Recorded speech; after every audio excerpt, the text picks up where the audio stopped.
미국은 2004년 6월 28일 이라크의 주권을 이양한 뒤 정상적인 외교 관계를 통해 이라크에 영향력을 행사하려 했지만 팔루자에서 문제가 터지고 말았습니다. 시아파 중심으로 구성된 이라크 임시정부가 2004년 11월 7일 순위파 저항 세력과 테러 집단의 기지인 팔루자를 공격하기 시작했고 미 해병대와 이라크 보안군이 투입됐습니다. 11월 13일까지 팔루자는 파괴됐고 11월 16일 미군 수색대는 테러 집단의 조직과 지휘본부를 발견했는데요. 하지만 정작 순회인 자르카위를 잡지 못했고 미국은 게릴라 전쟁의 늪에 빠졌죠. 미국은 민간인의 지지를 얻기보다는 강력한 화력으로 게릴라를 섬멸하는 데 초점을 맞췄고 그 결과 거센 저항에 직면했습니다. 미국은 순위파와 시아파 모두와 충돌해 둘에 대한 통제력만 상실한 채 이라크 국가 형성 과정에서 주도권을 잃었죠. 21세기에서 가장 큰 변화를 일으킨 극적인 전쟁, 이라크 전쟁 속으로 들어가 보겠습니다.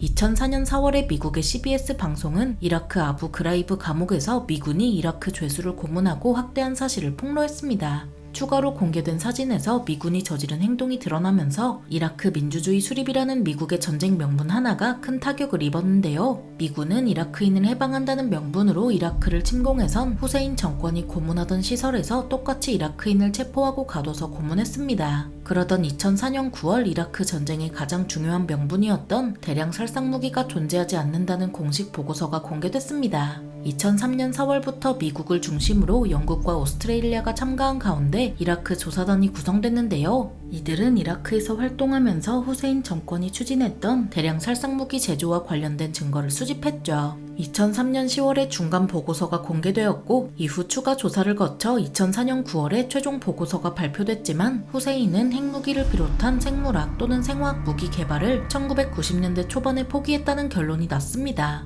다만 이라크가 유엔 사찰단을 수용하지 않았던 건 후세인의 대외적 입지가 약화할 수 있기 때문이었고 결국 부시 행정부는 잘못된 정보에 기초해 존재하지도 않는 대량 살상무기를 포기하라고 강요한 거였습니다. 그러면서 존재하지도 않는 핵무기를 포기하지 않는다는 명분으로 이라크를 침공했는데요. 이처럼 이라크 전쟁의 명분이 무너지는 상황에서 이라크인이 겪는 고통은 조금씩 커졌죠. 계속 나빠지는 치안과 경제 상황은 이라크인의 생존을 위협했고 기본적인 서비스가 제공되지 않으면서 정부에 대한 기대는 줄어들었습니다. 오히려 개별 지역을 통제하는 세력에 대한 충성도가 커졌고 이러한 현상은 시아파와 순위파 모두에게서 나타났으며 이 때문에 이라크 국가가 구심점을 잃고 상황이 더 나빠지는 악순환이 벌어졌습니다. 아무것도 해결되지 않은 상황에서 2004년 6월 28일 미국은 이라크 임시정부를 구성하고 주권을 이양했는데요. 그리고 임시정부는 선거를 통해 구성되는 이라크 정부 수립까지 이라크를 점정적으로 통치할 권한이 주어졌습니다. 이후 이라크 정치 일정은 빠르게 진행돼서 2005년 1월 30일 이라크 헌법을 제정할 의회 선거가 실행됐고 의회의 기능을 보완하고 정부의 대표성을 키우기 위해 이라크 임시정부는 해산했습니다. 이어서 2005년 5월 3일 이라크 과도정부가 출범했으며 과도정부에는 이라크 헌법 제정 과정을 지원하고 이후로 예정되어 있는 선거를 관리하는 데 필요한 권한이 주어졌는데요. 혼란 속에서 진행된 헌법 초안 작성 작업은 2005년 10월 15일 국민투표를 거쳐 이라크 헌법 제정으로 마무리됐습니다. 헌법에서 정부 형태를 의원 내각제로 규정했기 때문에 2005년 12월 15일에 이라크 의회 선거가 시행됐고 그 결과 시아파와 쿠르드족 연합 정당이 63%의 의석을 확보했습니다.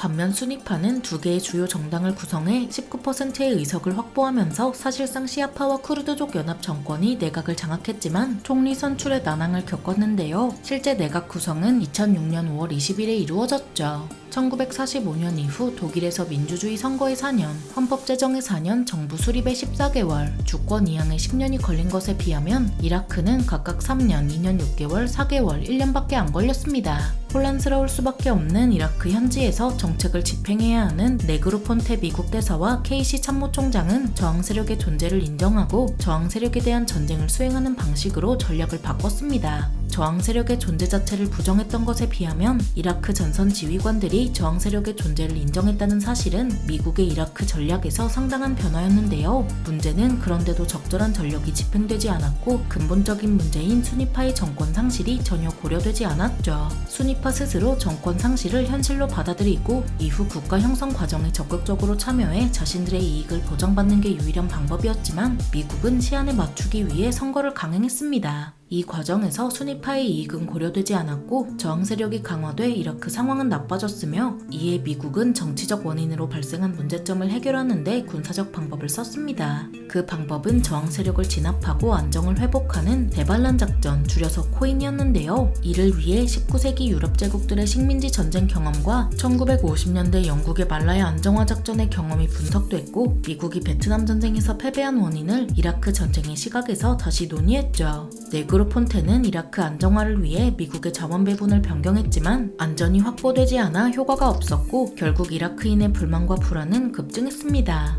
주권이 이양되고 나서 네그로폰테는 이라크에서 안전을 유지하는 데 자원을 집중했고 안전 관련 예산을 32억 달러에서 50억 달러로 증액했습니다. 그렇게 2006년 가을까지 총 55억 달러의 예산이 투입됐고 2008년까지 180억 달러의 추가 예산이 상정됐는데요. 이러한 예산은 미군에 집중되기보단 이라크 보안군 구축에 집중적으로 투입됐죠. 미국은 직접 전쟁을 수행하기보단 이라크 보안군을 통해 전쟁을 수행하는 정책을 추진했고 그 이유는 크게 세 가지가 있습니다. 가장 중요한 첫 번째 이유는 미군 전사자가 꾸준히 증가했다는 거고 두 번째 이유는 병력이 부족하다는 거며 세 번째 이유는 코인에서 성공하기 위해서였습니다. 코인에서 성공하려면 미군보다 이라크 문화와 사회를 더 잘 이해하는 이라크 병력이 직접 저항 세력과의 전투에 나서게 하는 게 필수였는데요. 하지만 2003년 5월 연합군 임시행정청이 이라크 군대를 해산하는 바람에 이라크 보안군을 창설하는 건 매우 어려운 문제였습니다. 기본 조직이 파괴당하고 약탈되어 모든 것을 새롭게 시작해야 했기에 미군은 이라크 주둔 다국적군 사령부 산하에 이라크 안전 이양준비 사령부를 창설했습니다. 하지만 이라크 보안군은 쉽게 구성되지 않았는데요.